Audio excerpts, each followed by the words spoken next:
আর শেখ হাসিনাকে আমরা ক্ষমা করে দিব। ক্ষমা চাইলে কি এই লক্ষ লক্ষ মানুষ ফিরে আসবে?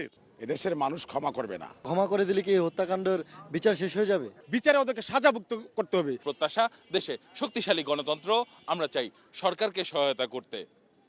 দর্শক, মাস জুড়ে অর্থাৎ এই ফেব্রুয়ারি মাস জুড়ে আওয়ামী লীগের বিভিন্ন ধরনের কর্মসূচি রয়েছে।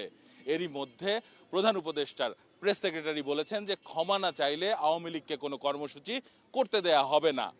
তাহলে 5ই আগস্টে যারা নাশকতায় জড়িত ছিল বা ছাত্র জনতার উপর গুলি চালিয়েছেন যেসব নেতাকর্মীরা, তারাও কি ক্ষমা পেলেই দেশে আবারও নানা ধরনের রাজনৈতিক কর্মসূচি করতে পারবে?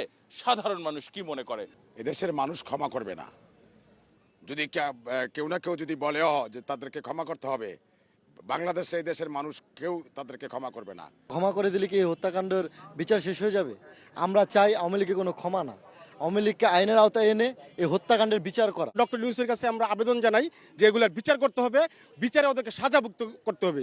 হত্যার যে বিচার আছে বাংলাদেশের আইনে, সেই বিচার করতে হবে। এই স্বৈরাচারের যেই ওয়ার্ড নেতা বা কাউন্সিলর, তারা সাধারণ জনতার 1 কাঠা 1.5 কাঠা জমি এটাকে দখল করে তারা এদেরকে ঘর থেকে লাত্তিতে বার করে দেওয়া হয়েছে। হ্যাঁ, তো এগুলার আমরা সব কিছুর বিচার চাই। রাজপথ এখনো রক্তে রঞ্জিত, এখনো তাদের দাগ লেগে আছে।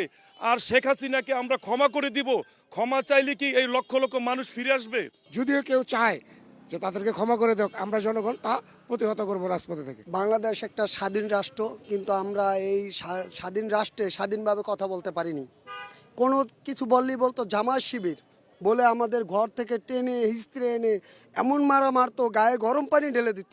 আওয়ামী লীগের কোনো ক্ষমা নাই, এই দেশে আওয়ামী লীগ বলে কিছু থাকবে না। অনেক ভাই বোন আমাদের আয়নাঘরের ভিতরে শেখ হাসিনায় মারছে। অনেক ধন্যবাদ আপনাকে। দর্শক, আপনারা শুনছিলেন সাধারণ মানুষের প্রতিক্রিয়া। মূলত এখন দ্বিতীয় প্রশ্নে যেতে যাচ্ছি সাধারণ মানুষের কাছে। দুদকের চেয়ারম্যান সম্প্রতি এক অনুষ্ঠানে বলেছেন যে দুর্নীতি একেবারে নির্মূল করা সম্ভব হবে না।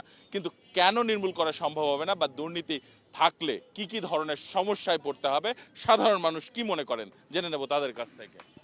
আসলে দুর্নীতি দমন যে কমিশন আছে সেই কমিশনটাকে অবশ্যই শক্তিশালী করতে হবে। এবং দুর্নীতি কারা করে? দুর্নীতি করে এই দেশে উচ্চশিক্ষিত যারা রাষ্ট্রীয় প্রতিষ্ঠানগুলোতে কর্মকর্তা কর্মচারী আছে তারা করে।